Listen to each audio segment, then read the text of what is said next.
Hi ಎಲ್ರಿಗೂ ನಮಸ್ಕಾರ. ಇದು ಬಂದು ರಾಮನವಮಿ ದಿನ ನಮ್ಮ ಮನೇಲೆಲ್ಲ ಪೂಜೆನ ಮುಗಿಸ್ಕೊಂಡು ನಮ್ಮ ಮನೆ ಹತ್ತಿರ ಇರೋ ಕೃಷ್ಣನ ದೇವಸ್ಥಾನಕ್ಕೆ ನಾನು ಹಸ್ಬೆಂಡು ಪಾಪು 3 ಜನನೂ ಬಂದಿದ್ವಿ. ಅಲ್ಲೂ ತುಂಬ ಚೆನ್ನಾಗಿ ಪೂಜೆನೆಲ್ಲ ಮಾಡಿದರು.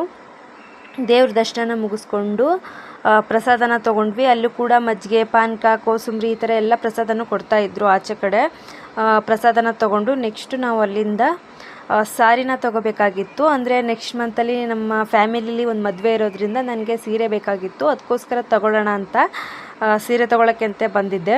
ತುಂಬ ಚೆನ್ನಾಗಿದೆ ಕಲೆಕ್ಷನು. ನನಗಂತೂ ಪರ್ಸ್ನಲಿ ತುಂಬ ಇಷ್ಟ ಆಯಿತು. ಹಾಗೆಯೇ ನಾನು ಒಂದಿಷ್ಟು ಕಲೆಕ್ಷನ್ ನೋಡಿದೆ, ತುಂಬ ಇಷ್ಟ ಆಯಿತು. ಅದರಲ್ಲಿ ಒಂದು 4 ಸೀರೆನ ತೊಗೊಬಂದಿದ್ದೀನಿ. ತುಂಬ ಚೆನ್ನಾಗಿದೆ. ನಾನು ಯಾವ ಸೀರೆ ತೊಗೊಂಡಿದ್ದೀನಿ, ಎಷ್ಟು ಸೀರೆ ತೊಗೊಂಡಿದ್ದೀನಿ ಅನ್ನೋದನ್ನು ಯೂಟ್ಯೂಬ್ ಲಾಂಗ್ ವಿಡಿಯೋದಲ್ಲಿ ನಾನು ಅಪ್ಲೋಡ್ ಮಾಡಿದ್ದೀನಿ, ಹೋಗಿ ಚೆಕ್ ಮಾಡಿ. ಸೀರೆ ಅಂತೂ ತುಂಬಾ ಚೆನ್ನಾಗಿದೆ. ವಿಡಿಯೋ ಇಷ್ಟ ಆದರೆ ಪ್ಲೀಸ್ ಒಂದು ಲೈಕ್ ಮಾಡಿ. ಯಾರಿನ್ನೂ ನನ್ನ ಚಾನಲ್ನ ಸಬ್ಸ್ಕ್ರೈಬ್ ಮಾಡದೆ ವಿಡಿಯೋನ ನೋಡ್ತಾ ಇದ್ದೀರಾ, ಪ್ಲೀಸ್ ಸಬ್ಸ್ಕ್ರೈಬ್ ಮಾಡಿಕೊಂಡು ವಿಡಿಯೋನ ನೋಡಿ. Thank you.